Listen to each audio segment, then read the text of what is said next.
ಪ್ರಭಾಕರ್ ಬಸಂದೋಡಿ ಅಂತೇಳಿ ಸರ್. ಇದು ವಸಂತ ಗಿಳಿ ಅವರ ಸರ್? ಹೌದೌದು, ಎಲ್ಲಿಂದ ಮಾತಾಡೋದು ಸರ್? ಹೇಳಿ, ತಣ್ಣೀರ್ ಪಂತ ಗ್ರಾಮದ ಪಸಂದೋಡಿ ಮನೆಯಿಂದ ಮಾತಾಡ್ತಾ ಇದ್ದೀನಿ. ಎಂತ ಸರ್ ವಿಶೇಷ? ಏನಿಲ್ಲ ಸರ್, ಇದೇ ಸೌಜನ್ಯ ಪ್ರಕರಣದ ವಿಚಾರದಲ್ಲಿ ಇದು ಎಂತ ನಿಮ್ಮೊಟ್ಟಿಗೆ ಮಾತಾಡುವ ಅಂತೇಳಿ ತುಂಬಾ ದಿವಸದಿಂದ ಯೋಚನೆ ಮಾಡ್ತಾ ಇದ್ದೆ. ಅಲ್ಲ, ಎಂತ ಎಂತ ವಿಷಯಕ್ಕೆ? ಸೌಜನ್ಯಗಳನ್ನು ಕ್ರೂರವಾಗಿ ಹತ್ಯೆ ಮಾಡಿದ್ದು, ಕೊಲೆ ಮಾಡಿದ್ದು ನಮಗೆ ಗೊತ್ತಿದೆ. ಅವರನ್ನ ನಾವು ಕಂಪ್ಲೇಂಟ್ ಕೊಟ್ಟರು ಹಿಡಿಯುದಿಲ್ಲ.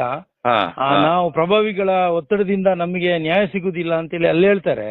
ಆದ್ರೆ ನಮ್ಮ ಊರಲ್ಲಿ ಬಂದು ಅವರು ಈ Uday Jain D number auto ಉಂಟು. ಅದೇ ರೀತಿ ವಿಠಲನಿಗೆ ಡಿ ನಂಬರ್ ಜೀಪು ಉಂಟು. ಅಲ್ಲೇ ನೇತ್ರಾವತಿಯಲ್ಲಿ ಕ್ಯಾಂಟೀನ್ ಉಂಟು. ಈ ಉದಯ ಉಜಿರೆ ಜನಾರ್ದನ ದೇವಸ್ಥಾನದ ತಾಳಮದ್ದಲೆ ಇರ್ತದೆ. ಹೌದು. ಆ ದಿವಸ ನನಗೆ ರಾತ್ರಿ ಭುಜಬಲ್ರು, ರತ್ನವರ್ಮರು, ಸೀನಪ್ಪ ಗೌಡ, ಇದು ಉದಯರೆಲ್ಲ ನನಗೆ ಸಿಕ್ಕಿದ್ದಾರೆ, ಮಾತಾಡಿದ್ದೇವೆ. ಎಲ್ಲಿ? ಉಜಿರೆ ಜನಾರ್ದನ ದೇವಸ್ಥಾನದಲ್ಲಿ. ಇವರು ಉದಯ್ ಜೈನ್ ಹೇಳ್ತಾರಲ್ಲ, ನಮ್ದು ಅಲ್ಲಿ ಆಟ ಯಕ್ಷಗಾನಕ್ಕೆ ಹೋಗಿದ್ದೇನೆ ಆ ದಿವಸವಾ?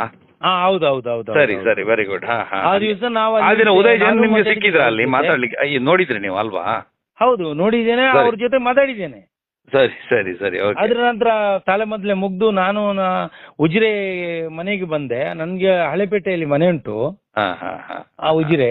ಅವರು ಧರ್ಮಸ್ಥಳಕ್ಕೆ ಹೋದ್ರು. 1 ವರ್ಷದ ನಂತರ ಉದಯ ಜೈನ್ ಹೆಸರು ಬಂತು. ಸರಿ ಸರಿ ಸರಿ. ಹಾಗಾಗಿ ಈಗ ಅದರ ನಂತರ ಒಂದು 2-3 ತಿಂಗಳ ನಂತರ ಇದೇ ನಂದು ಗಾಡಿ ಇರ್ತದೆ, ಆಗ ಜೀಪ್ ಇರ್ತದೆ. ನಾನು ಧರ್ಮಸ್ಥಳದಲ್ಲಿ ಬಾಡಿಗೆ ಮಾಡ್ತೇನೆ. ಇದೇ ಇವನಿಗೆ ಯಾರಿಗೆ ವಿಠಲರಿಗೆ ಜೀಪು ಉಂಟು, ಚಂದಪ್ಪ ಗೌಡರಿಗೆ ಜೀಪು ಉಂಟು, ಅವರಿಗೆ ಹೋಟ್ಲು ಉಂಟು. ನಾವು ಬೆಳಿಗ್ಗೆ ಹರಿಕೆ ಮಂಡಿಗೆ ಹೋಗಿ ಅಲ್ಲಿ ತಲೆ ಕೂದಲೆಲ್ಲ ತೆಗೆದು ಅಥವಾ ಬಸ್ಸಲ್ಲಿ ಬಂದ ಭಕ್ತರನ್ನ ಅವರನ್ನ ಫ್ರೆಶ್ ಆಗ್ಲಿಕ್ಕೆ ನೇತ್ರಾವತಿಗೆ ನಾವು ಬಸ್ ಸ್ಟ್ಯಾಂಡ್ ಇಂದ ಅಲ್ಲಿಂದ ಆ ಭಾಗದ ಧರ್ಮಸ್ಥಳದಿಂದ ಇಲ್ಲಿಗೆ ನಾವು ನೇತ್ರಾವತಿ ಹೊಳೆಗೆ ಕರ್ಕೊಂಡು ಬರ್ತೇವೆ. ಆಗ ಒಂದು ಕಡೆ ಆ ಕಡೆಯಿಂದ ಎಲ್ಲ ಜನಗಳು ಖಾಲಿ ಆದಾಗ ಮತ್ತೆ ಇಲ್ಲಿ ಫ್ರೆಶ್ ಆಗಿ ರಿಟರ್ನ್ ಹೋಗ್ಬೇಕು. ಅಷ್ಟೊತ್ತಿಗೆ ಅಲ್ಲಿಗೆ ಸ್ವಲ್ಪ ಟೈಮ್ ಇರ್ತದೆ. ಸರಿ. ಆಗ ಈ ಉದಯ್ ಈ ಕ್ಯಾಂಟೀನ್ಗೆ ಹೋಗ್ತಾರೆ. ವಿಠಲ್ನ ಕ್ಯಾಂಟೀನ್ಗೆ ಹಸಿ ಹೋಗ್ತದೆ ಅಂತೇಳಿ ಒಂದು 6 ಗಂಟೆ ಬೆಳಿಗ್ಗೆ ಮುಂಜಾನೆ 5:45, 6 ಗಂಟೆ ಅಷ್ಟೊತ್ತಿಗೆ. ಸರಿ. ಆಗ ಹೋಗಿಬಿಟ್ಟು ಚಾ ತಿಂಡಿ ಎಲ್ಲ ಕುಡಿದು ಬಿಲ್ ಕೊಡ್ಲಿಕ್ಕೆ ಅಷ್ಟೊತ್ತಿಗಾಗ ಈ ಉದಯ್ ಜೈನು ಇವರೊಟ್ಟಿಗೆ ವಿಠಲ ಗೌಡರೊಟ್ಟಿಗೆ ಕೇಳ್ತಾರೆ. ವಿಠಲ್ ಗೌಡ್ರು ಹೇಳಿದ್ರೆ ಸೌಜನ್ಯ ಎಲ್ಲ ಮಾವ. ಹೌದು ವಿಠಲ, ಎಂತ ಮಾರಾಯ ನೀವು ಒಂದು ಏಕೈಕ 1 ವರ್ಷ ಕಳೆದ ನಂತರ ನೀನು ನಾವು ಯಾವತ್ತು ಜೊತೆಯಾಗಿ ನಾವು ಇಲ್ಲಿ ಬಾಡಿಗೆ ಮಾಡ್ತಾ ಇರ್ತೇವೆ, ಆಟ ಆಡ್ತಾ ಇರ್ತೇವೆ, ಖುಷಿ ತಮಾಷೆ ಮಾತಾಡ್ತಾ ಇರ್ತೇವೆ. ನಿನ್ ಕ್ಯಾಂಟೀನ್ ನಲ್ಲಿ ಹಸಿವಾಗ ಬಂದು ತಿಂಡಿ ತಿನ್ನಿಸು, ಚಾ ತಿಂಡಿಗಳನ್ನ ಕುಡಿತೇವೆ ಎಂದು ನನ್ನ ಒಂದು ಇಷ್ಟು ಒಂದು ನುಸಿಯ ಗ್ಯಾಪ್ ಅಲ್ಲಿ ಸಹ ನೀನು ಒಂದು ತುಟಿ ಬಿಚ್ಚಿ ನನ್ನೊಟ್ಟಿಗೆ ಮಾತಾಡಲಿಲ್ಲ. ನನಗೇನ ಸಂಶಯ ಉಂಟಾ ಅಂತೇಳಿ ಏಕೈಕವಾಗಿ 1 ವರ್ಷ ನೀನು ಕಳೆದು ಬೆಂಗಳೂರಲ್ಲಿ ಕೂತು ಶಾಕ್ ಆಗೋಗಿ ನಮಗೆ ಹೇಳಿದ್ಯಲ್ಲ, ನಾನು ಧೀರಾಜ್, ಮಲ್ಲಿಕ್, ಉದಯ್, ನಿಶ್ಚಲ ಅಂತೇಳಿ ಆಯ್ತು. ನನಗೆ ತುಂಬಾ ಬೇಸರವಾಯ್ತು. ನಾನು ಸುಸೈಡ್ ಮಾಡ್ಕೊಳ್ತೇನೆ. ಯಾಕೆ ಹೇಳಿದ್ರೆ ಇದು ಉದಯ್ ಹೇಳುದು, ನಾನು ವಿಠಲ್ ಹತ್ರ ಹೇಳೋದಾ? ವಿಠಲ್ ಹತ್ರ ಹೇಳುದು. ವಿಠಲ, ನಾನು ಸುಸೈಡ್ ಮಾಡ್ಕೊಳ್ತೇನೆ. ಯಾಕೆ ಹೇಳಿದ್ರೆ ನನ್ನ ಹೆಂಡತಿ ಬಿಟ್ಟು ಹೋದ್ಲು, ಅದಲ್ಲದೆ ನನ್ನೊಟ್ಟಿಗೆ ಯಾರೂ ಬಾಡಿಗೆ ಬರುದಿಲ್ಲ. ನನ್ನನ್ನು ನೋಡಿದ್ರೆ ಒಂಥರ ಕ್ರೂರ ರೀತಿಯಲ್ಲಿ ನೋಡ್ತಾರೆ. ಸಮಾಜದಲ್ಲಿ ನನಗೆ ಗೌರವ ಇಲ್ಲದಾಗ್ತದೆ. ಇನ್ನು ನಾನು ಸಮಾಜದಲ್ಲಿ ಬದುಕಿ ಏನು ಪ್ರಯೋಜನ? ಯಾಕೆ ಹೇಳಿದ್ರೆ ಒಂದು ಚಿಕ್ಕ ಮಗುವನ್ನ ಈ ರೀತಿ ಕೊಲೆ ಮಾಡಿ, ಅತ್ಯಾಚಾರ ಮಾಡಿ ಕೊಲೆ ಮಾಡಿದ್ದೇನೆ ಅಂತ ಹೇಳಿದ್ರೆ ಇದಕ್ಕಿಂತ ದೊಡ್ಡ ನಾನೊಬ್ಬ ಕ್ರೂರಿ ಇನ್ಯಾರು ಇರ್ಲಿಕ್ಕಿಲ್ಲ. ಹಾಗಿರುವಾಗ ಈ ತರ ಸಮಾಜದಲ್ಲಿ ನನ್ನ ನೋಡ್ತಾರೆ. ನಾನೇ ಸುಸೈಡ್ ಮಾಡ್ಕೊಡ್ತೇನೆ, ನಾನು ಬದುಕಿ ಏನು ಪ್ರಯೋಜನ ಇಲ್ಲ. ಆದ್ರೆ ಒಂದು ನಿನ್ನ ಹೆಸರನ್ನ ಡೆತ್ ನೋಟ್ ಬರೆದ್ಬಿಟ್ಟು ನಾನು ಸುಸೈಡ್ ಮಾಡ್ಕೊಳ್ತೇನೆ. ಯಾಕೆ ಹೇಳಿದ್ರೆ ಇದೇ ನನ್ನ ಸಾವಿಗೆ ವಿಠಲ ಕಾರಣ. ವಿಠಲ ಗೌಡ ಎನ್ನತಕ್ಕಂಥವರು ಸೌಜನ್ಯ ಮಾವ ನನ್ನ ಸಾವಿಗೆ ಕಾರಣ ಅಂತ ಹೇಳ್ತೇನೆ. ಅಷ್ಟೊತ್ತಿಗೆ ಯಾಕೆ ಮರೆಯ ಅದೆಲ್ಲ ನೀನು ಮಾಡ್ಲಿಕ್ಕೆ ಹೋಗ್ಬೇಡ ಹೇಳ್ತೇನೆ. ಹಾಗಿದ್ರೆ ನೀನು ನನ್ನ ಹೆಸರು ಯಾಕೆ ಹೇಳಿದ್ದು? ನನ್ನ ಹೆಸರು ಯಾಕೆ ಹೇಳಿದೆ ಹೇಳಿದ್ರೆ ಯಾಕೆ ಹೇಳಿದ್ದು? ಅಲ್ಲ, ಅದು ಸುಮ್ಮನೆ ಹೇಳಿದ್ರೆ ಯಾಕೆ ಹೇಳಿದ್ ನೀನು ಸುಮ್ಮನೆ? ಅಲ್ಲ, ನಾವೊಂದು ಡೌಟ್ ಅಲ್ಲಿ ಹೇಳಿದ್ದು. ಡೌಟ್ ಅಲ್ಲಿ ಯಾಕೆ ಹೇಳಿದ್ದು? ಮತ್ತೆ ಯಾಕೆ ಹೇಳಿದ್ದು? ಅಲ್ಲ ಮರೆ, ಅದು ಅವರು ಅಣ್ಣ ಹೇಳಲಿಕ್ಕೆ ಹೇಳಿದ್ದು. ಯಾರ ಅಣ್ಣ? ಅವ್ರು ಗಡ್ಡದವರು ಯಾರು? ಮಹೇಶ್ ಶೆಟ್ಟಿ ಹೇಳಲಿಕ್ಕೆ ಹೇಳಿದ್ದು ಅಂತೇಳಿ ಇದೇ ವಿಠಲ್ ಗೌಡ್ರು ಹೇಳ್ತಾರೆ. ನಿನಗೆ ನಾನು ಅಲ್ಲಿ COD ಅವರು ನಾಡಿದ್ದು ಬೆಳ್ತಂಗಡಿಗೆ ಬರ್ತಾರೆ, ಪ್ರತಿ ವಾರ ಬರ್ತಾರಲ್ಲ, ನಾನೇ ಅದರಲ್ಲಿ ಮೇಯ್ನು. ವಿಠಲ್ ಗೌಡ ಹೇಳ್ತಾರೆ, ನಾನೇ ಮೇಯ್ನು ಆ ಕೇಸಲ್ಲೆಲ್ಲ. ನಾನು ನಿನ್ನನ್ನ ಕರ್ಕೊಂಡೋಗಿ ನಾನು ಅವ್ರಿಗೆ ಹೇಳ್ತೇನೆ, ನಿಮಗೇನು ತೊಂದರೆ ಮಾಡಬಾರದು, ನಾವು ಅಂದಾಜಿಗೆ ಹೇಳಿದ್ದು, ನೀವೇನು ಗ್ಯಾರಂಟಿ ಆದ್ರೆ ಆರೋಪ ಮಾಡಿದ್ರೆ ನಾವೇನು ಸಾಕ್ಷಿಗಳಿಲ್ಲ. ಆದ್ರೆ ಅವರು ತಿಮುರಡಿ ಅವರು ಹೇಳಿದ ಕಾರಣ ನಾನು ಹೇಳುದು. ಹಾಗಾಗಿ ದಯವಿಟ್ಟು ನೀವು ಬೇಸರ ಮಾಡಬೇಡಿ. ಹಾಗಿದ್ರೆ ವಿಠಲ ಸರಿ ನಾನೇನಿಲ್ಲಲ್ಲ ನೀನು ಬರ್ದು ಕೊಡು ಮರೆಯ ಅಂತೇಳಿ ಈ ಉದಯ ಕೇಳ್ತಾರೆ. ಅಷ್ಟೊತ್ತಿಗೆ ಬರ್ದು ಕೊಡ್ಲಿಕ್ಕೆಲ್ಲ ಆಗುದಿಲ್ಲ, ಅದೆಲ್ಲ ಇಡೀ ವಿಶ್ವದಲ್ಲೇ ಒಂದು ಸಂಚಲನ ಆಗಿದೆ ಈ ವಿಚಾರ, ನಾನು ಶಾಶ್ವತವಾಗಿ ಜೈಲಲ್ಲಿ ಕೂತಿರ್ಬೇಕಷ್ಟೇ, ದಯವಿಟ್ಟು ಅದನ್ನು ನೀವು ಕೇಳಬಾರದು, ನಾನು ಒಂದು ಸಂಗತಿ ಮಾಡ್ತೇನೆ. ನಾನು ಪುನಃ ಹೇಳ್ತಾರೆ ಇಲ್ಲ ನಾನು ಬೆಳ್ತಂಗಡಿ IBಯಲ್ಲಿ ಹೇಳ್ತೇನೆ ಅಂತೇಳಿ.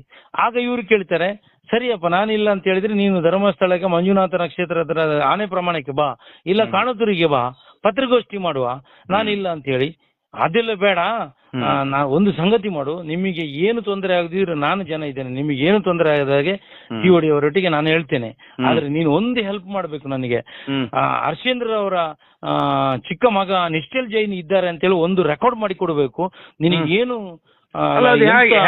ಹೇಗೆ ರೆಕಾರ್ಡ್ ಮಾಡಿ ಕೊಡೋದು? ಅಲ್ಲ ಅದು ಗೊತ್ತಿಲ್ಲ, ಇವ್ರು ಹೇಳ್ತಾರೆ. ಅಲ್ಲ ರೆಕಾರ್ಡ್ ಮಾಡಿ ಕೊಡೋದಂದ್ರೆ ಏನು, ಇವರೇ ವಾಯ್ಸ್ ಹೇಳಬೇಕು ಅಂತ ಹೇಳುದಾ ಹೇಗೆ? ನೀನು ಒಂದು ಈ ಒಂದು ವಿಡಿಯೋ ಸೌಜನ್ಯಲನ್ನ ಅತ್ಯಾಚಾರ ಕೊಲೆ ಮಾಡಿದ್ದು ನಿಶ್ಚಲ್ ಜೈನು ಅದ್ರಲ್ಲಿ ಇದ್ದಾರೆ, ನೀವು ಬೇರೆ ಬೇರೆ ತರ ಮಾತಾಡಿ ನೀವು ಒಂದು ರೆಕಾರ್ಡ್ ಮಾಡಿ ಕೊಡಬೇಕು. ಇದನ್ನ ನಿನಗೇನು ಎಷ್ಟು ದುಡ್ಡು ಲಕ್ಷ ಕೊಡಬೇಕು, ಅಥವಾ ನಿನಗೇನು ಮನೆ ಕಟ್ಟಿಸಿ ಕೊಡಬೇಕು, ಅಥವಾ ನಿನಗೇನು ವ್ಯವಸ್ಥೆಗಳು, ನಿನಗೆ ಜನ ಬೆಂಬಲ ಬೇಕಾ, ನಾನು ಮಹೇಶ್ ಶೆಟ್ಟರ್ ಅವರು ಮಾಡ್ತೇವೆ, ನಾನೇ ಅದರಲ್ಲಿ ಮೇಯ್ನು. ಅಂದ್ರೆ ಉದಯ್ ಕೇಳಿ ಉದಯ್ ಆ ತರ ಹೇಳ್ಬೇಕು ಅಂದ್ರೆ ಸುಳ್ಳು ಹೇಳ್ಬೇಕು ಅಂತ ಹೇಳೋದು ಇವರು. ಈ ತರ ಅವ್ರಿಗೆ ನೋಡಿ ಯಾವುದೇ ಪ್ರೂಫ್ಗಳಿಲ್ಲ, ಈ ತರ ಒಂದು ಈಗ ಸುಳ್ಳುಗಳನ್ನ ಬೆಂಗಳೂರಲ್ಲಿ ಹೇಳಿ ಆಗಿದೆ, ಈ ತರ ಒಂದು ರೆಕಾರ್ಡ್ ಮಾಡಿ ಕೊಡ್ಬೇಕಂತೇಳಿ ಈ ತರ ವಿಠಲ ರಿಕ್ವೆಸ್ಟ್ ಮಾಡ್ತಾರೆ ಇದೇ ಉದಯ. ಅಷ್ಟೊತ್ತಿಗೆ ಉದಯ ಹೇಳ್ತಾನೆ ಅಯ್ಯೋ ನನಗೆ ಅವರು ಇವರ ವಿಷಯ ಎಲ್ಲ ಬೇಡ, ನನ್ನ ವಿಚಾರದಲ್ಲಿ ನೀನು ಯಾಕೆ ಅಲ್ಲಿ ಹೇಳಿದೀನಿ ಒಂದೇ ವಿಚಾರ ಕ್ಲಿಯರ್ ಮಾಡಿ ಕೊಡು ಅಂತೇಳಿ ಹೇಳಿ ಹೇಳ್ತಾನೆ. ಅಷ್ಟೊತ್ತಿಗೆ ನೀವು ಎದುರುಬೇಡ, ನಾನು ಅದನ್ನು ಕ್ಲಿಯರ್ ಮಾಡ್ತೇನೆ ಅಂತೇಳಿ ಇದೇ ವಿಠಲ ಗೌಡ ಸೌಜನ್ಯ ಮಾವ ಹೇಳ್ತಾರೆ. ಇದೇ ಹೋಟ್ಲಲ್ಲಿ ನೇತ್ರಾವತಿಯಲ್ಲಿ ಹೋಟ್ಲ್ ಇರ್ತದೆ ಕ್ಯಾಂಟೀನು, ಅದ್ರಲ್ಲಿ ಹೇಳ್ತಾರೆ. ವಿಠಲ್ ಗೌಡ ಮಾತಾಡಿದ್ದೆಲ್ಲ ರೆಕಾರ್ಡ್ ಆಗಿತ್ತಾ? ಎಲ್ಲ ರೆಕಾರ್ಡ್ ಮಾಡಿಕೊಡಿದ್ದಾನೆ, ಕಿಸೆಯಲ್ಲಿ ಮೊಬೈಲ್ ಇಟ್ಕೊಂಡು ಮೊಬೈಲ್ ಎಲ್ಲ ರೆಕಾರ್ಡ್ ಮಾಡಿದ್ದು. ಸರಿ ಇದನ್ನ ಸರ್ ಇದನ್ನ ಪೆನ್ಡ್ರೈವ್ ಅಲ್ಲಿ ಹಾಕಿ ಅದೇ COD ಇನ್ಸ್ಪೆಕ್ಟರ್ ಈಗ ಯಾರು ಹುಡುಗಿ ಕೊಲೆ ಮತ್ತು ಅತ್ಯಾಚಾರ ಆಗಿದೆ ಅದೇ ಹುಡುಗಿಯೇ ಒಬ್ರು ಇನ್ಸ್ಪೆಕ್ಟರ್ ಆಗಿ ಸಿರಿಗೌರಿ ಅಂತೇಳಿ ಸ್ಪೆಷಲ್ ಆಫೀಸರ್ ಬರ್ತಾರೆ. ಸರಿ ಅವರಿಗೆ ಇದನ್ನ ಉದಯನ ಬೆಂಗಳೂರಲ್ಲಿ ಇನ್ವೆಸ್ಟಿಗೇಷನ್ ಮಾಡುವಾಗ ಇವರು ಸರ್ ಈ ತರ ಒಂದು ನನ್ನೊಟ್ಟಿಗೆ ರೆಕಾರ್ಡ್ ಇದೆ ಅಂತೇಳಿ ಅವ್ರ ಕೈಗೆ ಒಪ್ಪಿಸ್ತಾರೆ. ವಸಂತ ಗಿಲಿಯಾರ ಅವ್ರು ತೀರಿಯೋದ್ರಾ? ಹೌದು. ಎಂತದ್ದು? ಬೆಳಿಗ್ಗೆ ಅವ್ರಿಗೇನೋ ಪ್ರಾಬ್ಲಮ್ ಆಯ್ತು. ಎಂತ ಸಂಗತಿ ಎಂತ? ನಾನು ಇದೇ ನಂಬರ್ ಅಲ್ಲಿ ಮಾತಾಡಿದ್ದಲ್ಲ ಅವರಲ್ಲಿ. ಹಲೋ ಹಾರ್ಟ್ ಅಟ್ಯಾಕ್ ಆಗೋಯ್ತು. ನಾನು ಮಾತಾಡಿದ್ದಲ್ಲ ನಿನ್ನೆ ಬೆಳಿಗ್ಗೆನಾ? ಬೆಳಿಗ್ಗೆಲ್ಲ ನಿನ್ನೆ ಮಾತಾಡಿದ್ದು. ಹೌದು ಇವತ್ತು ಬೆಳಿಗ್ಗೆ ಆಗಿದ್ದು 9:30. 9:30ಗೆ? ಹಲೋ 9 ಬೆಳಿಗ್ಗೆ 9:30 ಆಗಿತ್ತು ಸರ್. ಬೆಳಿಗ್ಗೆ 9:30ಗಾ? ಹೌದು ನಾವು ಬಿಸಿ ಇದೀವಿ ಮತ್ತೆ